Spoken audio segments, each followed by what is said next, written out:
আয়াত 17 ইয়াতুফু আলাইহিম উইলদানুন মুখাল্লাদুনা। অনুবাদ, তাদের আশেপাশে ঘোরাফেরা করবে চিরকিশোরেরা। তাফসির, এই কিশোররা সর্বদা কিশোরী থাকবে। তাদের মধ্যে বয়সের কোনো তারতম্য দেখা দেবে না। হুরদের ন্যায় এই কিশোরগণ জান্নাতেই পয়দা হবে এবং তারা জান্নাতীদের খেদমতগার হবে। কোনো কোনো বর্ণনায় এসেছে যে একজন জান্নাতীর কাছে হাজারো খাদেম থাকবে। এই কিশোরেরা খুবই সুন্দর হবে।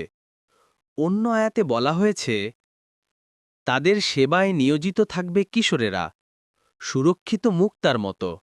আরও বলা হয়েছে তাদের সেবায় নিয়োজিত থাকবে চিরকিশোরগণ।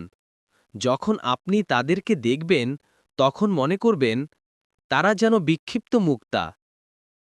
তাদের চলাফেরায় মনে হবে যেন মুক্তা ছড়িয়ে আছে। কোনো কোনো লোক মনে করে থাকে যে ছোট ছোট বাচ্চারা যারা নাবালেগ অবস্থায় মারা যাবে তারা জান্নাতের খেদমতগার হবে।